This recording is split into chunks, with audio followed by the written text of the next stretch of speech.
നാം വഴുതിപ്പോകുന്നതല്ല. നമ്മുടെ പിതാവായ ദൈവം നമ്മെ ഓമനെ പറിച്ചൊല്ലി വിളിച്ച് തിരഞ്ഞ് പിടിച്ചതാണ്. ദൈവത്തിൻ്റെ മാറ്റമില്ലാത്ത വചനം ശ്രദ്ധിക്കുന്ന പ്രിയപ്പെട്ടവരെ, ഇസ്രായേൽ മക്കളെ മിസ്രയീമ്യ അടിമത്വത്തിൽ നിന്ന് ദൈവം പുറപ്പെടുവിച്ചു. 400-ലധികം വർഷം അവർ അടിമകളായി മിസ്രയീമിൽ പാർത്തു. ദൈവത്തിൻ്റെ സമയമായപ്പോൾ ദൈവം അവരെ പുറത്തു കൊണ്ടുവന്നു. അവർക്ക് വാഗ്ദത്തം ചെയ്ത കനാനിലേക്കാണ് ദൈവം അവരെ നടത്തിക്കൊണ്ടിരിക്കുന്നത്.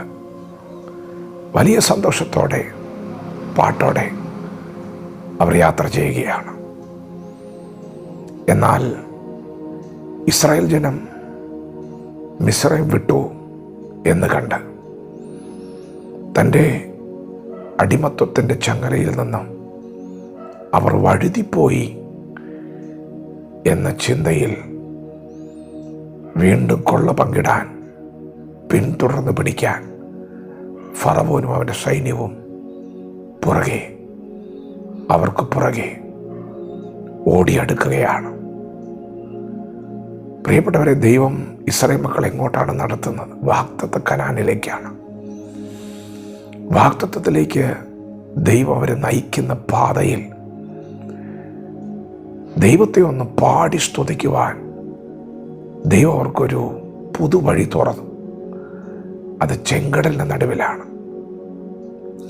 വാഗ്ദത്ത കനാലിലേക്ക് യാത്ര ചെയ്യുന്ന പ്രിയപ്പെട്ടവരെ, നിങ്ങൾ നിങ്ങളുടെ പുറകിലേക്ക് തിരിഞ്ഞു നോക്കിയേ. നിങ്ങളുടെ മരണം പിശാച് ഉറപ്പിച്ച സമയങ്ങളുണ്ടായിരുന്നു. എന്നാൽ ഇന്ന് പകൽ നിങ്ങൾ വഴുതിപ്പോകുന്നതല്ല. ശത്രു അങ്ങനെയൊക്കെ ചിന്തിക്കുന്നുണ്ടാകാം, അവൻ്റെ കയ്യിൽ നിന്ന് നീ വഴുതിപ്പോയി എന്ന്. എന്നാൽ അങ്ങനെയല്ല. ദൈവം നിന്നെ തിരഞ്ഞെടുത്തതാണ്. ഓമനെ പറിച്ചൊല്ലി വിളിച്ചിട്ടാണ് നിന്നെ വാഗ്ദത്ത കനാലിലേക്ക് നടത്തുന്നത്. പുറകിലേക്ക് തിരിഞ്ഞു നോക്കിയാൽ 1000 സ്തുതികൾ ദൈവത്തിന് അർപ്പിക്കുവാൻ നമുക്കുണ്ട്. അത്ര അത്ഭുതകരമായിട്ടാണ് ദൈവം നമ്മെ വിടുവിച്ചത്. നമ്മുടെ മരണം ഉറപ്പായിരുന്നു. എന്നാൽ നീ ഒരു വാഗ്ദത്ത സന്തതി ആയതുകൊണ്ട് മരണത്തിന് നിന്നെ പിടിച്ചു വയ്ക്കുക അസാധ്യമായിരുന്നു. പ്രിയപ്പെട്ടവരെ, ചെങ്കടലിൻ്റെ നടുവിൽ ഒരു പുതുവഴി തുറക്കപ്പെട്ടു. ലക്ഷക്കണക്കിന് ഇസ്രായേൽ മക്കൾ ആ വഴിയിൽ പ്രവേശിച്ചു. ചെങ്കടലിൻ്റെ നടുവിലൊരു വഴി മനുഷ്യന് ചിന്തിക്കാൻ കഴിയുമോ? ഉണങ്ങിയ നിലത്തിലൂടെ, വരണ്ട നിലത്തിലൂടെ കാൽപാദങ്ങൾ ഉറച്ച് ചുവടുകൾ വയ്ക്കുമ്പോൾ ചിലർ ദൈവത്തെ പാടി സ്തുതിക്കാൻ തുടങ്ങി. മിരിയാം തപ്പെടുത്തു. ചിറ പോലെ വെള്ളം ഇരുവശത്തും നിൽക്കുകയാണ്. അവർക്ക് എങ്ങനെ സ്തുതിക്കാതിരിക്കുവാൻ കഴിയും?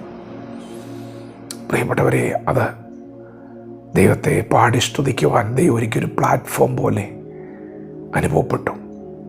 അവർ ശക്തിയോടെ ആർപ്പിടുമ്പോൾ അവരെ വീണ്ടും വിഴുങ്ങുവാൻ ധിക്കാരം കാട്ടുന്ന ഫറവോനും കൂട്ടരും ദൈവം ഒരുക്കിയ വഴിയിലേക്ക് പ്രവേശിച്ചു. ഇസ്രായേൽ മക്കൾ ദൈവത്തെ സ്തുതിക്കുന്ന, ആരാധിക്കുന്ന അതേ വഴിയിൽ ഫറവോനും കൂട്ടരും തകർക്കപ്പെടുകയാണ്. ആ ചെങ്കടലിൽ ദൈവം അവരെ തള്ളിയിട്ടു.